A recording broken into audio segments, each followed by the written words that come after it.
Welcome to the DevRea podcast today. I have Grant McCracken. Welcome, Grant. Howdy. Happy to be here. Thanks for having me. Thanks for joining me on today's episode.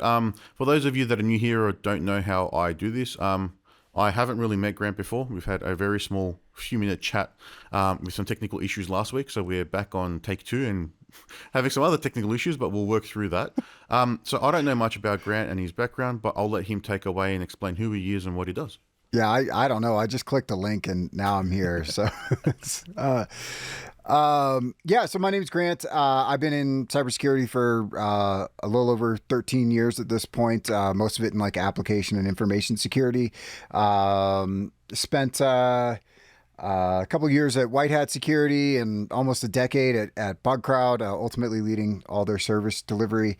And then last year, I started a company called DarkHorse Security, which is our goal is to provide accessible and affordable cybersecurity to small and medium-sized businesses, helping them become more secure.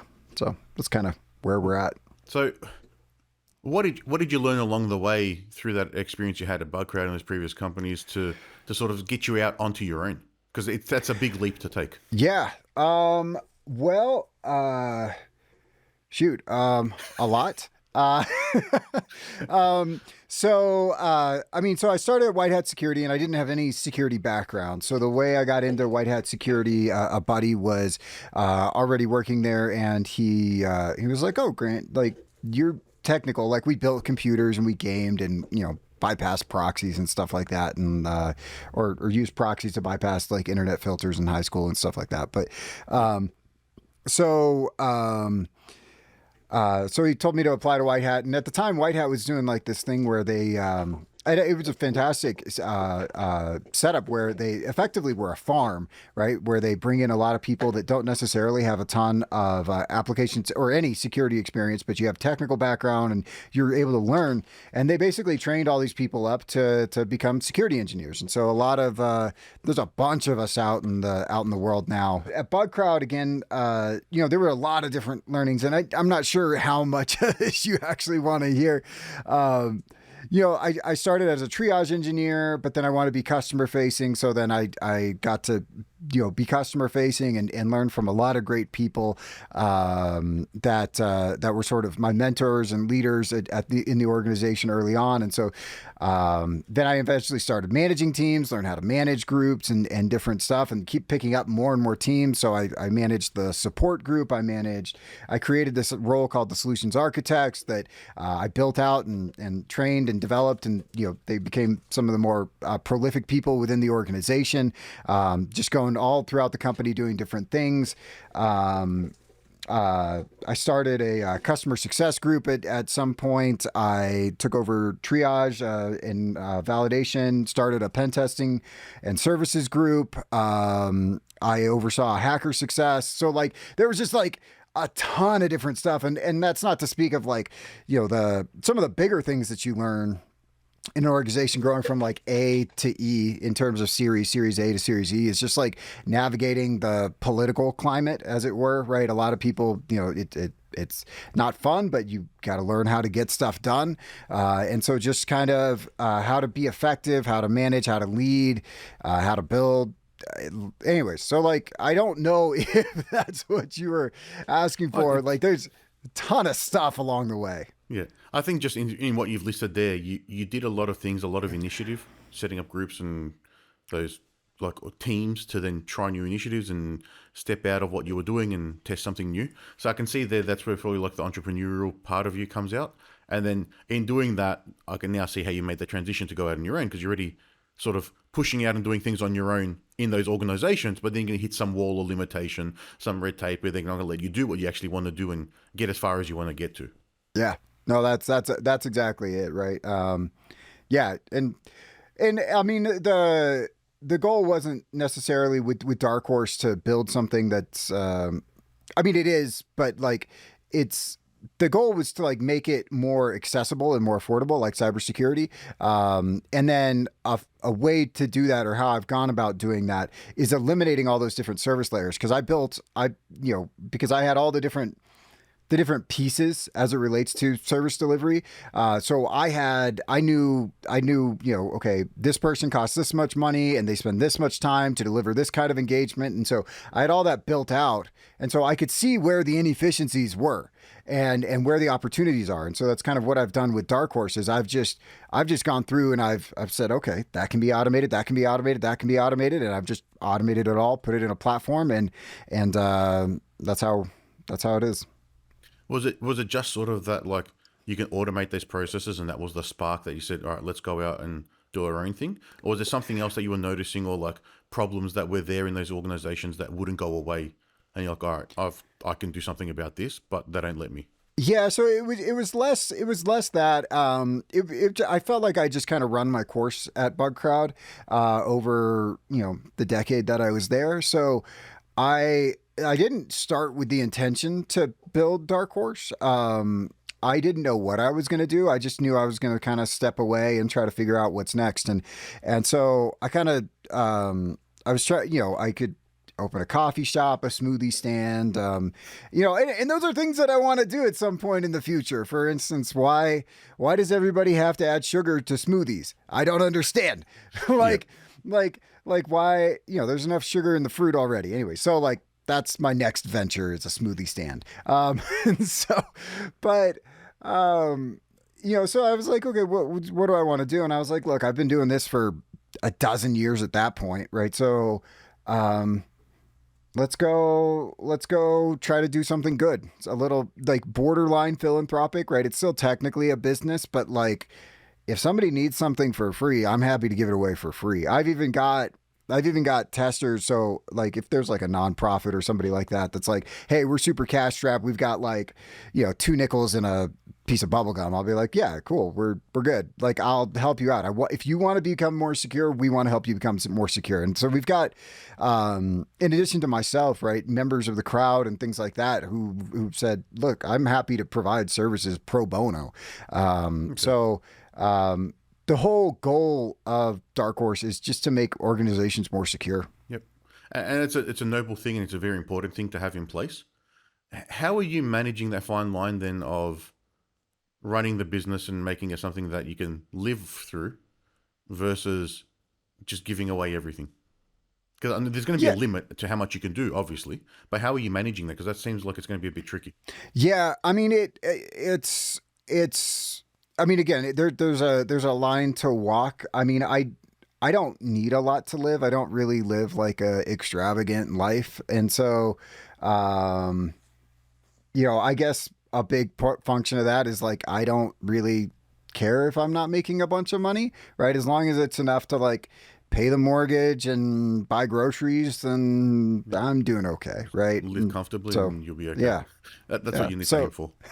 Yeah, I don't know. I think it's a great kind of way to be, right? And I'm learning a ton along the way. So like, it's not like I'm just giving this away for free and I'm getting nothing in exchange. Like every group I get to work with, and every time I build a new feature, I get to learn how to do that.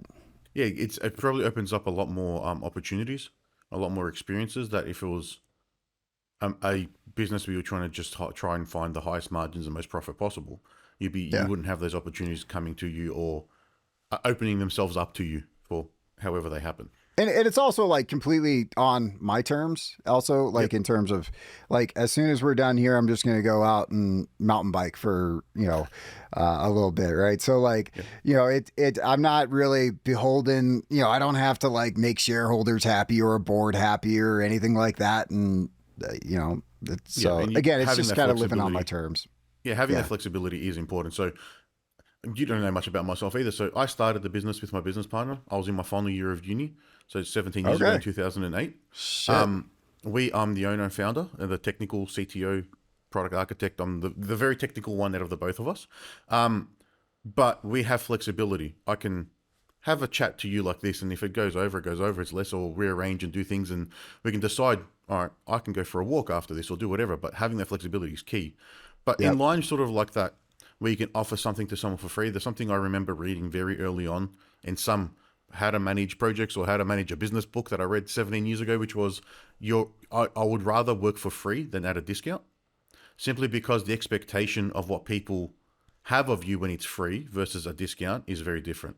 When you offer something at a discount, the expectation is still the same as if they're paying full price. Yeah, no, So they that's don't a great. expect as much off you if it's free because they're more gracious that you're doing it for nothing. Yeah.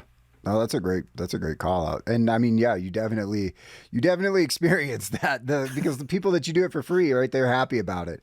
Yeah. Yeah. Yeah, the ones that are at a discount in the early days when we used to try and do discounts to try and get work because we were a very small business, didn't have many connections. Their expectations and requirements are exactly the same as a full price. So if you end up being a like fixed price, some sort of development, as you know, you go into this sort of space, there's a lot of things you don't know at times. So then you end up being undercharging for what you're delivering. And then either they get resentful it's taking too long, or you get resentful that you're not earning as much as you should be, or what it's actually worth. So then it causes other friction and problems there. Yeah, absolutely. Yeah. So having your own terms and being able to control it is probably really important and allows you to do what you do in the way that you do it with the flexibility and having to say yes or no to a certain client, or yeah, we can offer that to you this time, or whatever it may be. Yeah, absolutely. Yeah. No, that nails it. So what put the passion for sort of like security in you, or what drove that? Is it just because that's the experience you had in those jobs, or was it something from beforehand? You mentioned you tinkering around with computers beforehand like we all did and trying to break things. Is it just trying to understand how to break things and then that's what started it? I mean, for DarkHorse specifically, it's just kind of where all of my experience is, right? Uh, if I had 13 years in the smoothie business, I probably would have done the smoothie thing.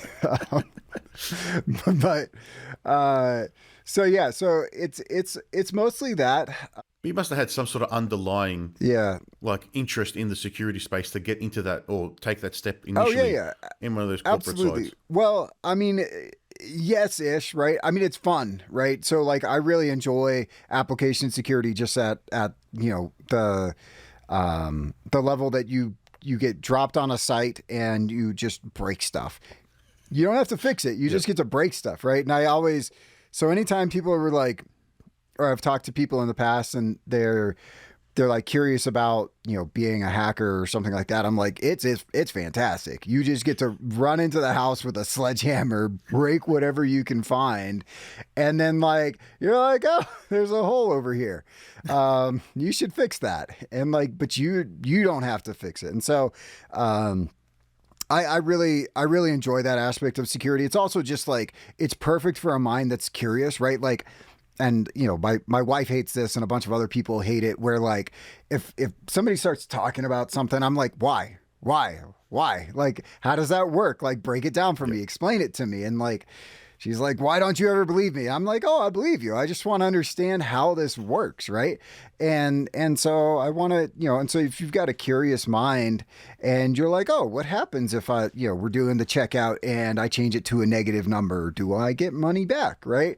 How does the application respond to that? And so, I think hacking is just excellent for curious minds that just kind of want to kind of understand how the world works. And again, you really get to understand a ton of stuff once you're back there. For me, it was like illuminating when I got to see like requests and responses. I was like, oh, what is this? This is actually how the internet works. And so like that's a lot of fun. You're like, oh, okay. So I see all these, I see what it's actually sending, and I see that you can manipulate it, and let's see what happens. So yeah, absolutely. There is a little bit of like native curiosity in terms of like, you don't just stay in security for 13 years because it's like cool, or just because it's like something, right? Because I could have taken a bunch of different off ramps at any given time. I could have gone run customer success at like, I don't know, some CDN company or something. I don't know. I'm just trying to think of like some other tech software, a dog walking, app or something. But you need to have an interest in it to stay there and then try and start those new initiatives. And I completely understand sort of like that curiosity aspect, because that's how my brain works. As we're in meetings or I'm talking to people, my brain's trying to understand, all right, what have they said? Let's go and Google, research, understand. What can I do? How can I deliver it? I'm watching a TV show. I've never heard that before. Google as I'm watching it. And just trying to understand everything. It's the way I see it, it's the curiosity, but it's also the more knowledge you have, then the more dots you can connect together to present a solution, which is probably what you're doing in your space as well. You'll be like, all right, these things have failed in other sites. So when I go here, let's test this. But if I do this in this combination because something's new, something else may happen. Or especially like if you're looking at requests and responses, I don't know how many times I've like inspect elements on the page and go and change some numbers and see if that goes through. See if you can scam a discount out of something. And you build systems too, right? Around I forget what you said in there, but like it triggered the idea in my head, of like it's like, oh, it's another one of those. And you build sort of different paradigms for like how the world works. And it's also just super empowering. If you understand like how an engine works or how like a bike works or how anything works, how plumbing works, you're like, oh, it's just like a pipe and it's gravity, right? And so you're able to kind of figure things out from there. And so you just, I don't know. I love just taking things apart and not so much putting them back together, but like taking them apart and understanding how it works. Yeah, I'm aligned with that, but I'm the developer, so I put things together and try and make things happen as much as I can break them generally. This building DarkHorse has been fun for me because I've historically not sat on the development side of the house. So historically I was, just the breaker and you write scripts to like kind of help out with things here and there. But I'd never really, built things. And so it was a lot of fun. I had a lot of fun just sitting and like mapping out like modeling the data structures, right? Like, okay, like how are we going to account for this and how are we going to, and like, it's also a lot of fun. So I don't know, maybe I don't just like breaking things. I also like building things. It turns out. Again, it's using those pieces, those paradigms that you understand to then solve a problem. You're solving a problem, whether it's what issues are there or how do I find problems in what I'm looking at versus I need to now deliver a solution, but it's still a problem that you're solving to be able to figure out how to deliver that. So with not being able to like in the tech space too much, and then what's happened over the last couple of years with AI, are you starting to use sort of some like AI tools in your development or within DarkHorse? Or are you seeing an upshift in securing against the AI use? Both. So AI is absolutely right, because like the proliferation of AI created whole new vulnerability categories. For instance, like prompt injection, and so it's been a boon for security in the sense that everybody is throwing this like kind of it's kind of like I'm not going to say it's like the early days of the internet where everything was just like unencrypted and just, crazy times. Like I can't believe I can't remember. I remember a time where like HTTPS wasn't like standard. I just can't believe that was the way the world worked for years. Anyway, so it's not quite that bad, but we've got a lot of AI that's just kind of being rushed to market. And so now people are trying to figure out how to secure it. So one, seeing that a ton in terms of everybody wants to know how to secure their AI. Two, people are using it in terms of development, myself included. It just makes things a lot faster. You use tools like Cursor or I don't know what the other ones are in the space, but also just like it. And I actually would be really curious to look up like what Stack Overflow's traffic has looked like over the last 2 years. It's probably it's really dipped like that. From what I understand. And as a developer, we're building systems that use AI. I'm building our own product called DevRea.ai, which helps you like plan software with AI assistance. But what I found is when I'm trying to solve some of these technical problems, so we started with I started the platform myself, like on the couch at night. And this is before the AI coding things were around. So in early 2023 on the couch at night, trying to figure out how the hell do I even do something with some of these AI things?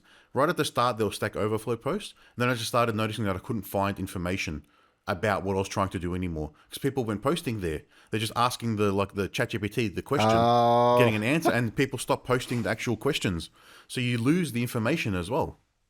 And we're gonna I don't know if this is gonna happen, but like I mean to that effect, right? Like in a couple years, it's like is there just going to be like a knowledge cutoff of like, it's going to be interesting.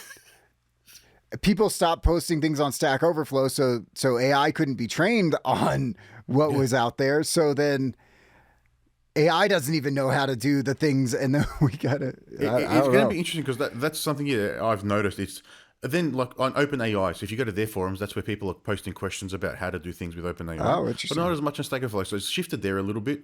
Reddit still has a lot of discussion from what I've seen, but there is definitely less around because I think there's less people trying to do things that you can't where the information is not as accessible. So beforehand, you had to go to Stack Overflow and post. You had to formulate your question properly, otherwise people wouldn't answer it. People would harass you if you didn't write it the right way and ask for things, not just do this for me. But now it's ChatGPT. I've got this error. You don't even paste any context, no information. It's just an error. And then what's the problem? It goes and burns 50 trees and a couple liters of water through a server to figure out, oh, you forgot to put a semicolon. Like, it's very interesting how it's doing it, but there is going to be a knowledge gap, I think. Yeah. That'll be really interesting to see as time goes on, right? Does that how does that get accounted for? Because like the docs are often not super helpful either. No, Like when not I when did they this. first start. Well, even now, I would or when I was building this app, I built it in Django, and I'd go into the Django docs. And I'd be like, this is so this is so convoluted, and so like you go to Stack Overflow and somebody like explains what you actually want to do, and then you're like, okay, fine. But like, so I don't know, I don't know. It'll be interesting times. It's going to be very interesting. I think they've already consumed as much data as they could. So I remember making a video a couple of years ago, which is in the last 2 years, 98% of the world's data was created. So every 2 year period, 98% of all the data we've ever created has just been created. Really? Yeah, so the amount of data is just exponentially growing. But with that knowledge gap, what you can end up going into is like the synthetic data. So the AIs are trained on as much as possible that they can get access to. And then it's going to start going to what they get put in as chat responses, and then people giving the thumbs up. Like that's an indicator. I don't know if people know that though. When you give a thumbs up or a thumbs down to a ChatGPT response, you're indicating that that's a good training material. That's a good response to that query. So then now they've got a positive signal for the training data set. That's why they do that. But then you don't have that human data anymore. You're only going to have all AI assisted data. And then people are worried about like, what's the feedback loop going to look like when it's synthetic data, training synthetic data? If 98% of the content going forward is, you know, or if the next 2 years of content is going to be the next 98%, you're going to be, how much of that 98% was AI generated? So again, it's just AI on AI on AI. It's turtles all the way down. Yeah, it might not be 90, it might be like 99.99% or something is AI of all the data is generated because it's so much easier to create content now. Yeah. It's an interesting space. How are you finding like the security aspect of like news or issues and things that are coming up? Is there still an active community that's sharing? Or is everyone like guarding this to themselves and going to their chatbots and figuring stuff out? In terms of like AI Like itself, security or news, yeah, or just in general, like with the development, I'm seeing not as much being posted on Stack Overflow. Is there like an equivalent in the security space? I don't think so. Now I could be wrong. Because I mean the main repository for like security issues is like CVEs. So like I feel like CVEs, the number of CVEs continues to increase, right? So that's not really something that people are like hoarding, as it were. So yeah, I mean, I think it still remains fairly sort of transparent in terms of like, here's a vulnerability, everybody patch your shit. Yeah, I think you're probably in a unique space though, then, because there's a bit of altruism in what you do, where you want to help people be protected and secure. So in the security space, unless you're the black hat hackers, like if you're a white hat hacker, like you in the crowd that you've built to support your business, you want to share this information to help secure everyone.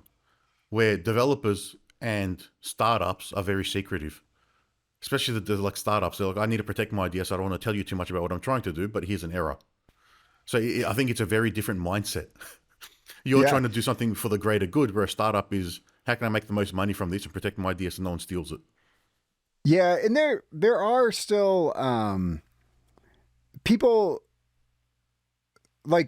so as you like find out novel vulnerability classes, I guess you do kind of like you don't necessarily publish those, but sometimes you do, I guess. So, so if I'm like a bug bounty hunter and I found something that I don't think other people have found, I'm not going to go write a blog post about it. I'm going to go Of like course not. scan the Yeah. entire internet for it and then Yeah. report it to everybody. And then, 6 months later, I write a blog post about it Yeah. kind Try of and get thing. as So, much of the bounty funds as possible from all those different yeah. organizations. But you still have like people that do like 0-day research all the time that are just reporting vulnerabilities, and a lot of that's for like PR reasons Yeah. or just they're just trying to secure the internet. So It's also yeah, probably you don't want to report on those immediately either, because now you're just alerting all the bad actors. Here's a new open yeah. door for you. Feel free to to take what you want. Well, and when those get published, that's usually after like a period where like they've already been patched. So by the Yeah. time like a disclosure comes out, it's like, hey, update to the latest version, or we just pushed the latest version like 2 weeks ago. You should all be updated, but if you aren't, here's how you do it. By the Yeah. way, there were vulnerabilities. Yeah, that makes sense. That's what you would expect. Yeah, Yeah. something to that effect. Yeah. So we mentioned DarkHorse and what you're doing a few times, but we haven't really explained it in probably detail. If you want to just let everyone know in summary, like what DarkHorse does for people and how you've structured the business. One of the most effective ways to make sure that you don't get hacked is to identify those vulnerabilities before bad actors do so that you can remediate those vulnerabilities. So you want to hack yourself first, and that's most commonly done through something called penetration testing. But you can do it through scanning, vulnerability assessments, red teaming, bug bounties, a whole bunch of different things. So but existing solutions in the market are slow. They take a lot of time and effort, and then they're expensive. And so, what we've done with DarkHorse is, and when I say we, it's me, but we sounds more interesting. So, what we've done is build a platform that kind of that whose goal is to make it easy. So it's say you want to run a pen test and you're a 2-person team, right? You just built a web app or something like that. But you're like, okay, I should probably secure this thing. You may not know how to secure it, and like going through the process of getting a pen test could be like a little onerous or cumbersome.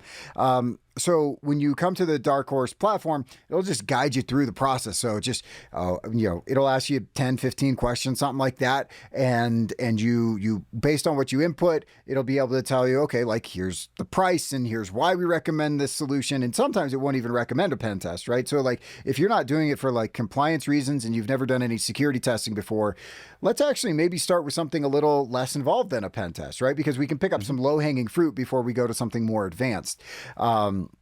So the platform's just designed to do that. It makes it easy so you can set it up in minutes, get started really quickly. You get results in real time. And as a function of that, we don't have 9 layers of different people touching every single account and doing all this extra extraneous nonsense. It's very streamlined. And so as a function of that, there's less cost on our end, which means that we can offer it for significantly cheaper than anything else you're going to find on the market. So it's going to be faster, it's going to be easier, and it's going to be more affordable. And so that's the whole premise of DarkHorse, is just putting those solutions out there and making it, again, easier and more affordable and more accessible for organizations to have access to these solutions. So that's what we're doing. And that That's cost how is it works. generally and that's good to know, because that cost is the biggest barrier generally for people to undertake security issues, and a lot of inexperienced developers don't even think about it. Over time, you build up, like you said, that knowledge base in the back of your head and these processes of things to commonly check. But it's a cost issue generally, I found. We suggest, a pen test and it costs you 20 grand starting at generally what we've experienced. And I know last time we chatted, you mentioned that, and you're like, yeah, it's significantly cheaper than that. So there's less barrier to entry for that sort of service, which means you're going to be better protected. And with the amount of probably systems that are coming out, there's a lot more vulnerabilities that come out. There's a lot more things that are affected by those issues. So having the security first mindset is going to make a huge difference to your business and protecting the data. And it also makes it easier too, because again, if you're just a developer, you don't if you don't know security, right, and you don't know, like it can feel like a little overwhelming. It's also kind of, in my view, overdue.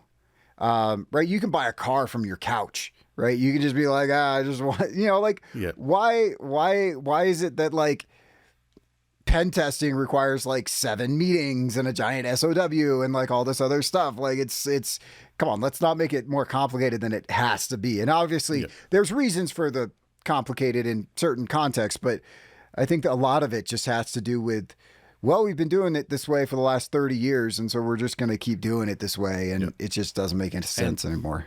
Most people aren't building banking systems to require that amount of effort. It's generally the same sort of issues, and the tests are run mostly automated from my understanding. So there's a lot of the same kind of things that you're looking for, and then you're not going to check compliance internally on the organization versus the system. It's more just, do these common vulnerabilities exist, and go through and understand that checklist. Yeah.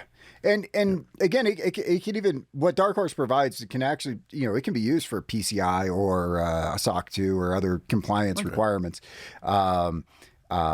Which is, security is like this, I was talking to somebody earlier today about it, and like security is this weird, still Wild West area where like it's completely unregulated. Like I don't know if people like know this, but like there's like some loose definitions around like what is a pen test, right? Like there's this it's like the PTES has like 7 steps, and it's like you have like enumeration, and you have like exploitation, and you have like discovery, anyways. But like it's just these like very basic steps that like you could you could do that with a scanner and say, oh, we've accomplished this, we've covered that objective. So like there's very little regulation in terms of like what one person calls a penetration test, could vary wildly different, or be pretty different from like what other people deliver. So it's just a very interesting world. Yeah, and then having sort of that crowd support, it's sort of self-validating that the right things are getting tested in your model. Yeah, and specifically in the way that DarkHorse approaches it, I have a pretty, I don't want to call it dogmatic, but dogmatic view that like, I've talked to some people who are like, oh yeah, like, we'll run like a port scan and that'll be our pen test. And I'm like, that's not a pen test, man. But like in their eyes, they like did some security testing, and they like enumerated the assets, and they checked for, and I'm just like, that doesn't count.